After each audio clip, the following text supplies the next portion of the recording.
Updates చూసుకుంటే తెలంగాణ కాంగ్రెస్ పార్టీలో అంతర్గత విభేదాలు కొనసాగుతున్నాయి. ఈ నేపథ్యంలో నేడు పార్టీ క్రమశిక్షణ కమిటీ సమావేశం జరగనుంది.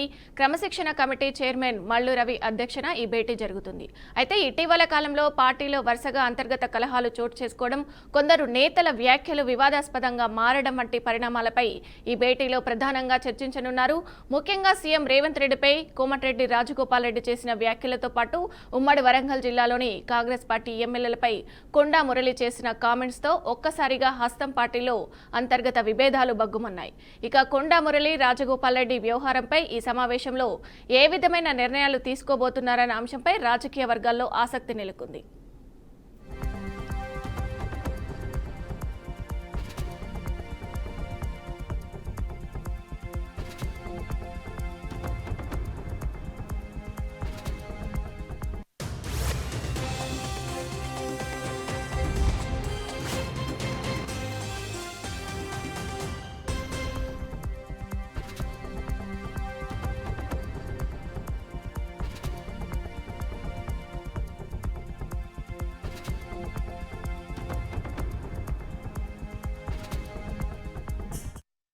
ఇక ఇదే అంశంపై పూర్తి సమాచారం మా ప్రతినిధి సాల్మన్ అందిస్తారు. సాల్మన్ చెప్పండి, అక్కడ పరిస్థితి ఎలా ఉంది అసలు?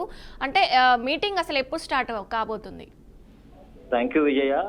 తెలంగాణ రాష్ట్రంలో వివాదాస్పద వ్యాఖ్యలు చేసిన వారిపై కఠిన చర్యలు తీసుకునేందుకైతే క్రమశిక్షణ కమిటీ మల్లు బట్టి రవి అయితే క్రమశిక్షణ కమిటీ చైర్మన్ గా ఉన్నారు. దీనికి సంబంధించి ఏ నిర్ణయం తీసుకుంటారో కొంత వేచి చూడే అవకాశం అయితే స్పష్టంగా కనబడుతుంది. మనం ఉమ్మడి వరంగల్ జిల్లాకు చూసుకున్నట్లయితే ఉమ్మడి వరంగల్ జిల్లాలో కొండ మురళి అదే విధంగా నలుగురు ఎమ్మెల్యేల మీద అనుచిత వ్యాఖ్యలు చేశారని అయితే కాంగ్రెస్ పార్టీకి క్రమశిక్షణ కమిటీకి ఫిర్యాదు చేశారు. ఈ యొక్క ఫిర్యాదు నేపథ్యంలో ఎలాంటి నిర్ణయం తీసుకుంటారు అనేది అయితే కొంత ఆసక్తిగా ఇక్కడ వరంగల్ జిల్లా రాజకీయ పార్టీలు అయితే చూస్తున్నాయి. దీనికి సంబంధించి అదే విధంగా గతంలో కూడా కొండ మురళి అయితే దానికి వివరణ ఇచ్చాడు. వివరణ ఇచ్చిన తర్వాత కూడా ఈ యొక్క నలుగురు ఎమ్మెల్యేలు ఎవరైతే ఉన్నారో రేవూరు ప్రకాష్ రెడ్డి, నాయన్ రాజేందర్ రెడ్డి, కడియం శ్రీహరి, గండ్రా సత్యనారాయణ, ఈ యొక్క నలుగురు ఎమ్మెల్యేలు మాత్రం ఖచ్చితంగా కొండ మురళి మీద చర్యలు తీసుకోవాలి, వివాదాస్పద వ్యాఖ్యలు చేశారు, అనుచిత వ్యాఖ్యలు చేశారని అయితే పట్టుబట్టారు. దీనికి సంబంధించి అదే విధంగా మునుగోడు ఎమ్మెల్యే రాజగోపాల్ రెడ్డి అయితే సీఎం మీదనే సీఎం మీద అయితే విమర్శించారు, సీఎం ను కూడా విమర్శించారు. కాంగ్రెస్ పార్టీ నాకు ఇష్టమే అంటూ, కానీ కాంగ్రెస్ పార్టీలో ఉన్న సీఎం అయితే నాకు ఇష్టం లేదని అయితే పరోక్ష విమర్శలు అయితే చేశారు. ఖచ్చితంగా దీనికి సంబంధించి కాంగ్రెస్ పార్టీ లేక అదే విధంగా క్రమశిక్షణ కమిటీ చైర్మన్ అయితే చర్యలు తీసుకునేందుకైతే ఈ రోజు క్రమశిక్షణ కమిటీ సమావేశం నిర్వహించారు. క్రమశిక్షణ కమిటీ ఖచ్చితంగా ఎలాంటి నిర్ణయం తీసుకుంటారన్నది అయితే ఈ యొక్క కాంగ్రెస్ పార్టీలో ఆసక్తిగా చూస్తున్నారు. ఖచ్చితంగా ఇక ముందు కూడా ఎలాంటి నిర్ణయాలు తీసుకోవాలి, ఖచ్చితంగా ఈ యొక్క కాంగ్రెస్ పార్టీలో ఉండి కాంగ్రెస్ పార్టీని విమర్శిస్తే ఖచ్చితంగా చర్యలు తీసుకోవాలని అయితే కాంగ్రెస్ సీనియర్ నేతలు అయితే చెప్తున్నారు. అదే విధంగా మనం ఉమ్మడి రాష్ట్రంలో క్రమశిక్షణ కమిటీ ఉండే సందర్భంలో కూడా క్రమశిక్షణ ఎవరైతే గీత దాటుతారో అదే విధంగా ఖచ్చితంగా వారి మీద చర్యలు తీసుకునే అవకాశం అయితే అప్పుడు ఖచ్చితంగా ఉంది. ఇప్పుడున్న పరిస్థితులలో తెలంగాణ ప్రత్యేక రాష్ట్రం ఏర్పడిన తర్వాత కాంగ్రెస్ పార్టీలో ఉండి కాంగ్రెస్ పార్టీని అనేక విమర్శించిన నాయకులు అయితే ఉన్నారు. ఖచ్చితంగా దీనికి సంబంధించి మనం వరంగల్ జిల్లా చూసుకున్నట్లయితే అదే విధంగా నల్గొండ జిల్లా చూసుకున్నట్లయితే ఖచ్చితంగా సీఎం రేవంత్ నే అటాక్ చేసే విధంగా రాజగోపాల్ రెడ్డి అయితే మాట్లాడాడు. నాకు మంత్రి పదవి హామీ ఇచ్చారు, మంత్రి పదవి హామీ ఇచ్చిన తర్వాత ఇప్పటివరకు అయితే నాకు మంత్రి పదవి హామీ ఇవ్వలేదు, ఖచ్చితంగా నాకు మంత్రి పదవి రావాలని కొంతమంది అడ్డుకుంటున్నారని అయితే పరోక్ష విమర్శలు అయితే చేశారు.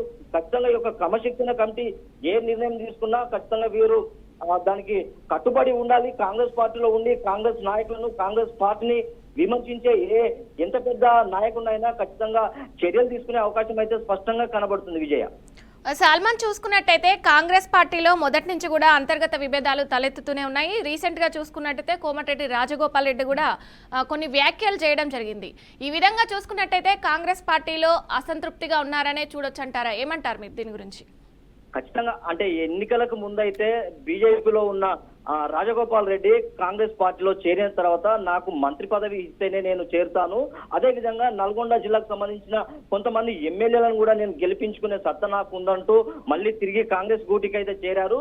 ఎన్నికల అనంతరం మునుగోడు నుండి ప్రాతినిధ్యం వహించి గెలుపొందాడు. ఖచ్చితంగా ఈ యొక్క 2 మార్లు అంటే 2 దఫాలుగా మంత్రి పదవి విస్తరణ అయితే జరిగింది. ఆశించిన రాజగోపాల్ రెడ్డికి అయితే మంత్రి పదవి రాకపోవడంతో కొంత అసంతృప్తిగా ఉన్నాడు. కొన్ని సందర్భంలో కూడా నాకు మంత్రి పదవి ఇస్తా అని హామీ ఇస్తేనే నేను వచ్చాను తప్ప నాకు ఇప్పటి వరకు మంత్రి పదవి లేదంటూ సీఎం మీదనే కొంత అటాక్ చేసిన సందర్భాలు అయితే ఖచ్చితంగా ఉన్నాయి. దీనికి సంబంధించి ఖచ్చితంగా నాకు మంత్రి పదవి కావాలి, నాకు ఇచ్చిన హామీని నిలబెట్టుకునేందుకైతే కాంగ్రెస్ పార్టీ కొంత కొన్ని శక్తులు అయితే ప్రయత్నం చేస్తున్నాయి, నాకు మంత్రి పదవి రాకుండా కొంత అడ్డుకుంటున్నారని అయితే రాజగోపాల్ రెడ్డి విమర్శించారు. కొండమురళికి సంబంధించి చూసుకున్నట్లయితే ఒక బీసీ నేత, ఇప్పుడున్న బీసీ రిజర్వేషన్ల కోసం కాంగ్రెస్ పార్టీ కొంత ఢిల్లీలో పార్లమెంట్ బిల్లు పెట్టాలనంటే జంతర్ మంతర్ వద్ద అయితే ఆందోళన చేశారు. అదేవిధంగా ఇప్పుడున్న పరిస్థితులలో కొండమురళి మీద ఎలాంటి చర్యలు తీసుకుంటారు అనేది ఒక బీసీ నేతగా కొండమురళి ఉన్నాడు కనుక ఎలాంటి నిర్ణయం తీసుకుంటారు అనేది కొంత ఆసక్తిగా ఉంది. ఖచ్చితంగా ఈ యొక్క బీసీ రిజర్వేషన్లు అదేవిధంగా స్థానిక సంస్థల ఎన్నికల్లో కాంగ్రెస్ పార్టీకి కొంత ఇబ్బంది కలిగే పరిస్థితి ఉంది కనుక ఎలాంటి చర్యలు తీసుకుంటారు అనేది మాత్రం కొంత ఆసక్తిగా ఉంది. సాల్మన్ చూసుకున్నట్టయితే మొదటి నుంచి కూడా కాంగ్రెస్ పార్టీ ఇచ్చిన హామీలు ఒక్కొక్కటిగా అమలు చేస్తున్నామని చెప్తున్నారు. బట్ ప్రజలను పట్టించుకోకుండా వీళ్ళు అంతర్గతంగా వీళ్ళు వ్యాఖ్యలు చేసుకోవడం, కొట్టుకోవడాన్ని అసలు ఎలా చూడొచ్చు అంటారు? మనం చూసుకున్నట్లయితే ఖచ్చితంగా అంతర్గత ఏ పార్టీలోనైనా, రాజకీయ పార్టీలో ఏ పార్టీలోనైనా అంతర్గత విభేదాలు ఖచ్చితంగా కనబడతాయి. కాకపోతే బహిరంగంగా ప్రకటించకూడదు. ఒకవేళ మీకు ఏదైనా అక్కడ ఉన్న లీడర్లతో ఏదైనా సమస్య ఉంటే మీరు హైకమాండ్ కానీ లేకుంటే కాంగ్రెస్ పార్టీ దానికి సంబంధించి కాంగ్రెస్ పార్టీకి అయితే ఫిర్యాదు చేయాలి. కానీ ఇలాంటి వ్యాఖ్యలు మీడియా ముందు కానీ లేకుంటే ఏదైనా మీటింగ్ లో కానీ ఇలా కొంత అనుచితంగా ప్రవర్తిస్తే ఖచ్చితంగా కాంగ్రెస్ పార్టీ డ్యామేజీలో పడుతుంది. అదే విధంగా కాంగ్రెస్ పార్టీ ఇచ్చిన హామీల మీద మాట్లాడాలి తప్ప ఇలాంటి వివాదాస్పద వ్యాఖ్యలు చేస్తే ఖచ్చితంగా కాంగ్రెస్ పార్టీకి నష్టం జరిగే అవకాశం అయితే స్పష్టంగా కనబడుతుంది. ఇప్పుడున్న పరిస్థితులలో బీసీ రిజర్వేషన్లు అదేవిధంగా స్థానిక సంస్థల ఎన్నికల్లో కాంగ్రెస్ పార్టీ అయితే ముందుగా వెళుతుంది. ఇలాంటి వ్యాఖ్యలు చేస్తే కాంగ్రెస్ పార్టీ కొంత ఇబ్బంది కలిగే పరిస్థితి అయితే నెలకొంది. ఖచ్చితంగా ఎవరు కూడా ఇలా కాంగ్రెస్ పార్టీని విమర్శించద్దు, లేకుంటే అంతర్గతంగా మీకు అక్కడ ఉన్న జిల్లాలో ఉన్న మీకు అంతర్గత పోరుతోటి ఏదైనా ఉంటే ఖచ్చితంగా కాంగ్రెస్ పార్టీకి ఫిర్యాదు చేయాలి తప్ప ఇలా అంతర్గతంగా లేకుంటే ఇలా మీటింగ్ల మీద కొంత మాట్లాడితే కాంగ్రెస్ పార్టీకి నష్టం వాటిల్లే అవకాశం అయితే స్పష్టంగా కనబడుతుంది. ఖచ్చితంగా ఎవరైనా కాంగ్రెస్ పార్టీకి కట్టుబడి ఉండాలి, కాంగ్రెస్ పార్టీ ఏది చెప్పినా చేయాలి తప్ప ఇలా అంతర్గత విభేదాలతోటి కాంగ్రెస్ పార్టీని బదనం చేస్తే ఖచ్చితంగా కాంగ్రెస్ పార్టీకి నష్టం వాటిల్లే అవకాశం అయితే స్పష్టంగా కనబడుతుంది. ఎంతటి వారినైనా ఉపేక్షించేది లేదు. క్రమశిక్షణ కమిటీకి అందరూ సమానమే అంటూ ఈ యొక్క సమావేశం అయితే నిర్వహిస్తున్నారు. ఈ యొక్క సమావేశంలో ఎలాంటి నిర్ణయం తీసుకుంటారు అనేది మాత్రం కొంత ఆసక్తిగా అయితే రాష్ట్ర రాజకీయ నేతలు అయితే చూస్తున్నారు. ప్రతిపక్ష పార్టీ అయినా బీజేపీ కానీ బీఆర్ఎస్ కానీ వీళ్ళు కొట్టుకోవడాన్ని వీళ్ళు మధ్య వీళ్ళు ఒక క్రమశిక్షణ లేకుండా మీడియా పరంగా వ్యాఖ్యలు చేయడాన్ని వాళ్ళు అసలు ఏ విధంగా చూస్తున్నారు? వాళ్ళు ఎలాంటి వ్యాఖ్యలు చేస్తున్నారు? అసలు ఒక రాజకీయ పార్టీకి శత్రువు అన్నట్టు ఖచ్చితంగా కాంగ్రెస్ పార్టీలో అంతర్గత విభేదాలతోటి ఇలా బహిరంగంగా మాట్లాడుకోవడం కానీ ఖచ్చితంగా బీజేపీ పార్టీ కానీ బీఆర్ఎస్ పార్టీ కానీ కొంత వీరికి దాని మీద మాట్లాడే అవకాశం స్పష్టంగా కనబడుతుంది. ఒక మీ దాంట్లోనే సక్రంగా లేదు, మీ పార్టీలోనే అంతర్గత విభేదాలు ఉన్నాయి, మీరు మమ్మల్ని విమర్శిస్తారా అనే విధంగా ఈ యొక్క పార్టీలు అయితే లైన్ పెట్టి ఖచ్చితంగా విమర్శించేందుకైతే ఖచ్చితంగా కనబడుతుంది. కానీ అలా కాకుండా అంతర్గత విభేదాలు ఏదైనా ఉంటే మీరు దాని మీద పార్టీకి చెప్పాలి తప్ప ఇలా అంతర్గతంగా మాట్లాడి లేకుంటే అంతర్గత విభేదాలు పెట్టుకొని బహిరంగంగా మాట్లాడితే ఇతర పార్టీలను కూడా ఇతర పార్టీ వారు మన పార్టీని మన నాయకులను విమర్శించే అవకాశం స్పష్టంగా కనబడుతుంది. ఖచ్చితంగా అట్లా మాట్లాడొద్దనైతే కాంగ్రెస్ నాయకులకైతే హెచ్చరిస్తున్నారు. ఇప్పటి హెచ్చరించినా ఇప్పటి వరకు అయితే వారి యొక్క తీరు మారడం లేదు. ఖచ్చితంగా ఇది అలా మాట్లాడడం వల్ల కాంగ్రెస్ పార్టీ ఇతర పార్టీల ముందు చులకన భావంతో చూస్తారే తప్ప ఖచ్చితంగా కాంగ్రెస్ పార్టీకి నష్టం వాటిల్లే అవకాశం ఉంది అని అంతర్గతంగా అయితే ఖచ్చితంగా దీనికి వీరు అంతర్గత పోరుతోటి కాంగ్రెస్ పార్టీని ఇతర పార్టీలు విమర్శించే అవకాశం అయితే స్పష్టంగా కనబడుతుంది. ఖచ్చితంగా ఇలాంటి మాటలు ఎవరు మాట్లాడినా, ఎంత పెద్ద నాయకుడైనా మాట్లాడితే తీసుకునే అవకాశం అయితే స్పష్టంగా కనబడుతుందని కాంగ్రెస్ పార్టీ జిల్లా నాయకులను అయితే హెచ్చరిస్తున్నారు. Vijaya. Okay, right. Thank you Salman.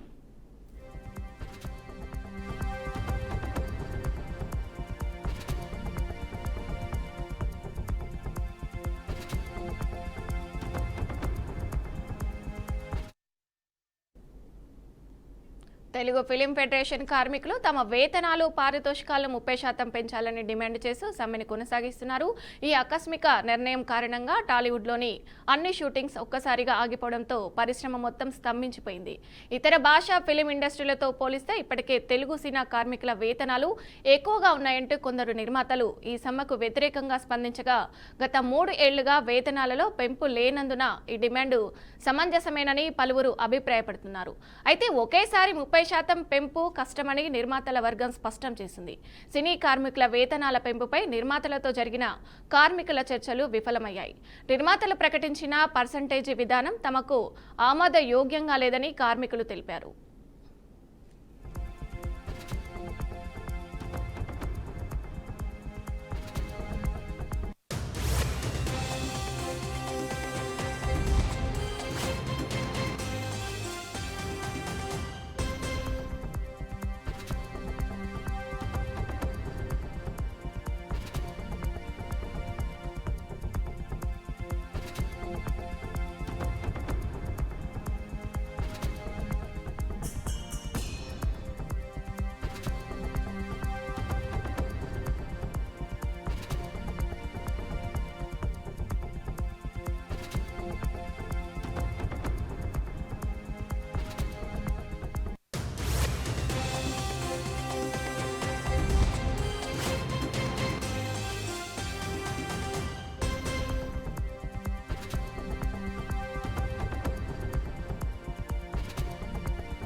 Telugu film federation కార్మికులు తమ వేతనాలు పారితోషికాలు 30% పెంచాలని డిమాండ్ చేస్తూ సమ్మెను కొనసాగిస్తున్నారు.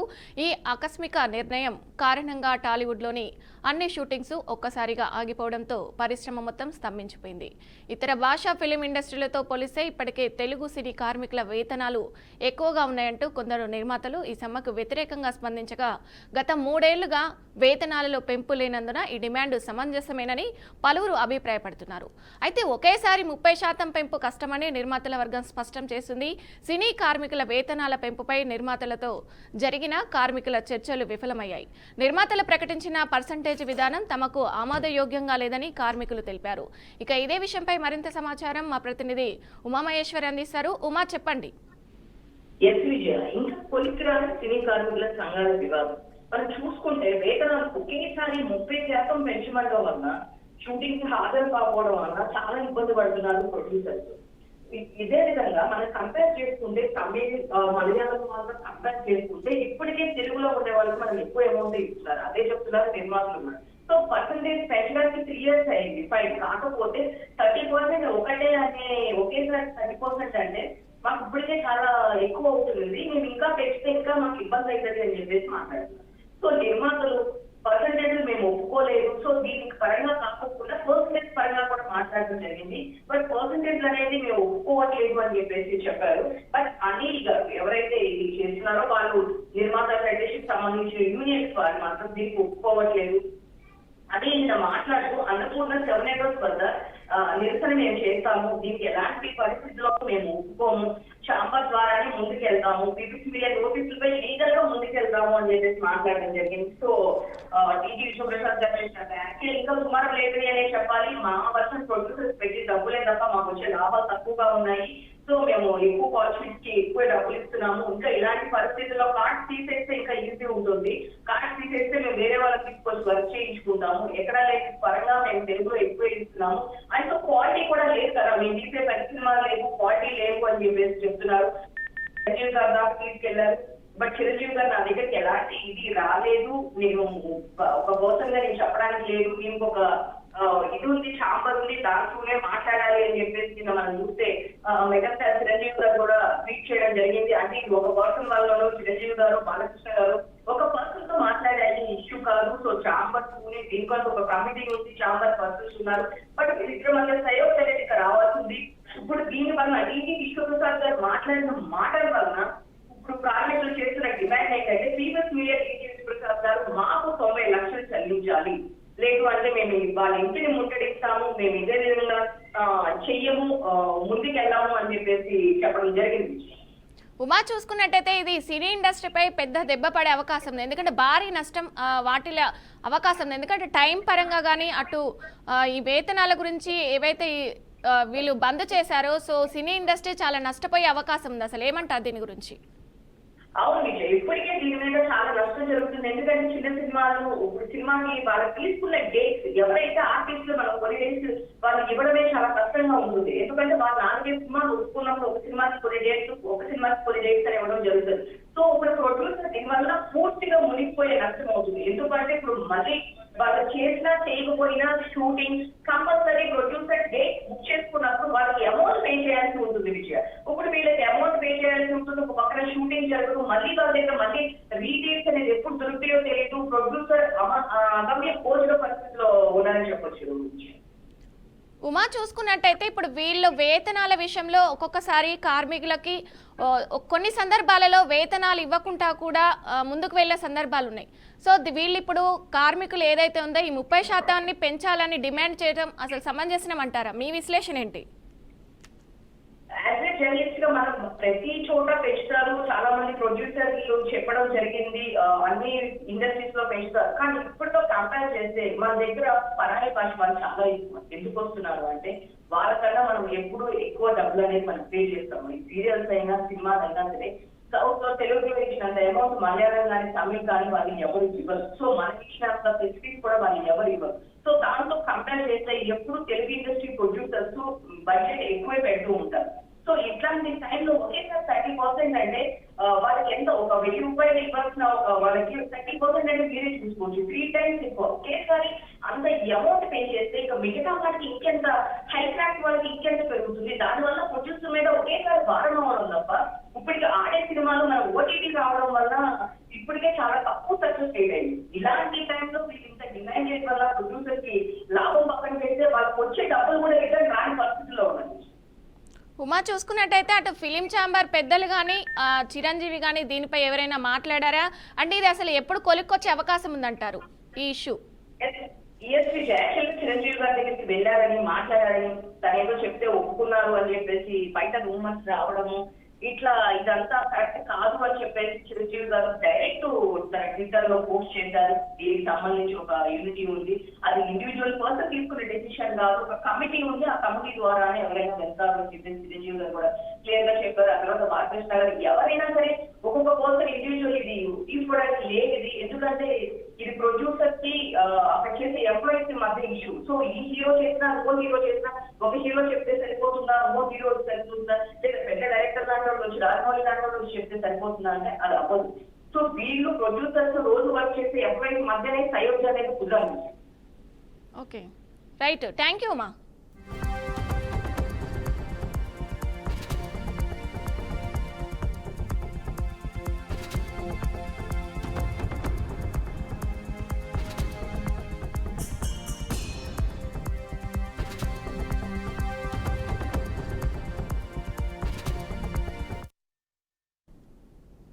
తూర్పుగోదావరి జిల్లా గోపులాపురం మండలం వెంకటయ్యపాలెం గ్రామ శివారులో ఆదివారం చోటు చేసుకున్న ఘోర రోడ్డు ప్రమాదం 2 కుటుంబాల్లో కన్నీటి కుప్పల మారింది. ఎదురెదురుగా ఢీకొన్న 2 బైకులు 2 మృతువులకు కారణమయ్యాయి. ఒక్కసారిగా చోటు చేసుకున్న ఈ ప్రమాదం 3 ప్రాణాలను బలిగొంది.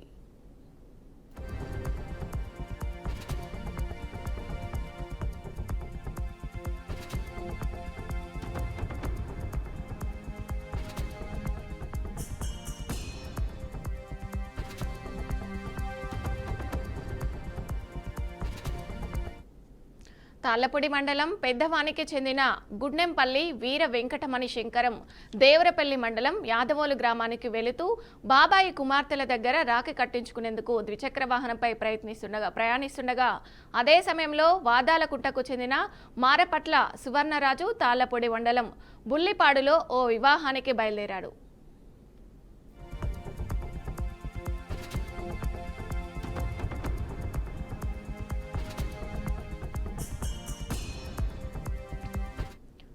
అతివేగంగా వచ్చిన 2 బైకులు వెంకటాయపాలెం సమీపంలో ఎదురెదురుగా ఢీకొన్నాయి. ఈ ప్రమాదంలో శంకరం తలకు తీవ్ర గాయాలై ఘటన స్థలంలోనే మృతి చెందాడు.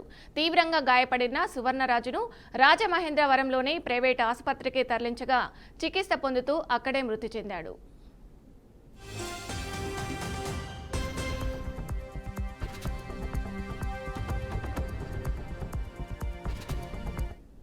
కుమారుడు మృతి చెందిన వార్త విన్న తండ్రి శ్రీనివాస్ ఆ విషాదాన్ని తట్టుకోలేక గుండెపోటుకు గురై కన్నుమూశాడు. ఒక్క రోజులో 3 మరణాలు 2 కుటుంబాల్లో తీవ్ర విషాదం నింపగా గ్రామమంతా శోకసంద్రంలో మునిగిపోయింది.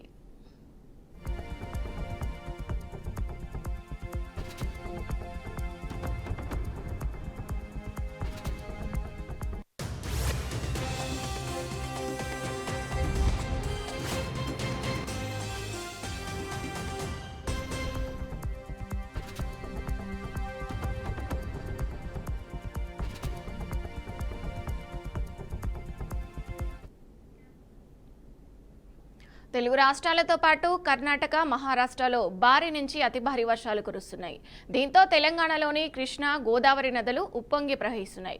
ముఖ్యంగా జూరాల, శ్రీశైలం, తుంగభద్ర, నాగార్జున సాగర్కు వరద కొనసాగుతుంది. మరీ ముఖ్యంగా నల్లమల్ల అటవీ ప్రాంతంలో భారీ వర్షాలు కురుస్తుండడం, శ్రీశైలం నుంచి వరద వస్తుండడంతో సాగర్ జలాశయానికి వరద కొనసాగుతుంది. దీంతో అప్రమత్తమైన అధికారులు 2 గేట్లను ఎత్తి దిగువకు నీటిని విడుదల చేస్తున్నారు. గతంలో వచ్చిన భారీ వరదకు అన్ని గేట్లను ఎత్తిన అధికారులు వరద తగ్గిన అనంతరం క్లోజ్ చేశారు. ప్రస్తుతం 2 గేట్లను 5 అడుగుల మేర పైకి ఎత్తి 16,200 క్యూసెక్ల నీటి విడుదల చేస్తున్నట్టు అధికారులు తెలిపారు. సాగర్ జలాశయంలో ప్రస్తుతం 590 అడుగుల పూర్తిస్థాయి నీటి మట్టం కొనసాగుతుంది. ఇదిలా ఉంటే ప్రస్తుతం శ్రీశైలం జలాశయానికి జూరాల నుంచి భారీ వరద వస్తుండడంతో ఈరోజు సాయంత్రం గేట్లను ఎత్తే అవకాశం ఉన్నట్లు తెలుస్తుంది.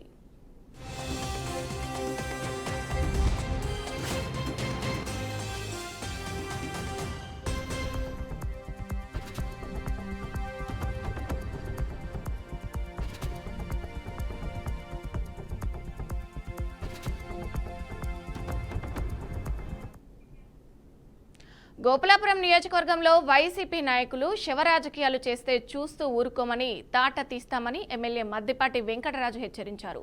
తూర్పుగోదావరి జిల్లా నల్లజర్లలో సుపరిపాలనకు తొలి అడుగు ఏడాది పండుగను ఎమ్మెల్యే మద్దిపాటి వెంకటరాజు వైభవంగా నిర్వహించారు.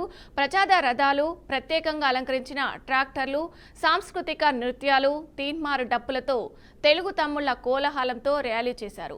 మహిళల అభ్యున్నతికి అహర్నిశలు కృషి చేసిన గొప్ప వ్యక్తి ముఖ్యమంత్రి చంద్రబాబు అని ఎమ్మెల్యే మద్దిపాటి వెంకటరాజు కొనియాడారు. ఎన్నికల ముందు ఇచ్చిన ప్రతి హామీని నెరవేర్చడమే లక్ష్యంగా కూటమి ప్రభుత్వం పనిచేస్తుందని అన్నారు. నియోజకవర్గంను అభివృద్ధి పథంలో నడిపిస్తుంటే చూసి ఓర్వలేని వైసీపీ నాయకులు నాపై బురద జల్లే ప్రయత్నం చేస్తున్నారని, వారి ఆటలు సాగనివ్వమని తెలిపారు. ప్రజలు అన్నీ చూస్తూ ఉన్నారని, స్థానిక సంస్థల ఎన్నికల్లో తగిన గుణపాఠం చెప్తారని ఎమ్మెల్యే అన్నారు. కార్యక్రమానికి రూపకల్పన చేశాం. శ్రీ నారా చంద్రబాబు నాయుడు గారు, నారా లోకేష్ గారు ఏడాది పాలనలో సుపరిపాలన గురించి ప్రజలకు వివరించమని చెప్పినప్పుడు అది పూర్తి చేసుకుని మండల స్థాయిలో పూర్తి చేసుకున్న తర్వాత నాకు వ్యవసాయం చేస్తూ పంట పచ్చగా పండాలని కోరుకుంటాను. అదే సందర్భంలో కలుపు మొక్కలు వస్తే పీకి పారేస్తా.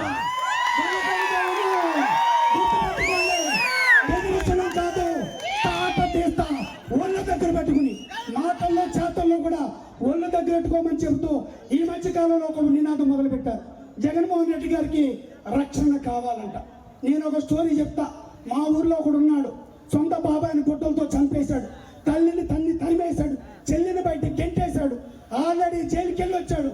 ఇప్పుడు ప్రజలకి అతని దగ్గర నుంచి ప్రజలకు రక్షణ కావాలా, ప్రజల దగ్గర నుంచి అతనికి రక్షణ కావాలా? ప్రజలారా ఒక్కసారి ఆలోచించ. ఇవి bulletin updates. Keep watching BRK news తెలుగుడి సత్తా.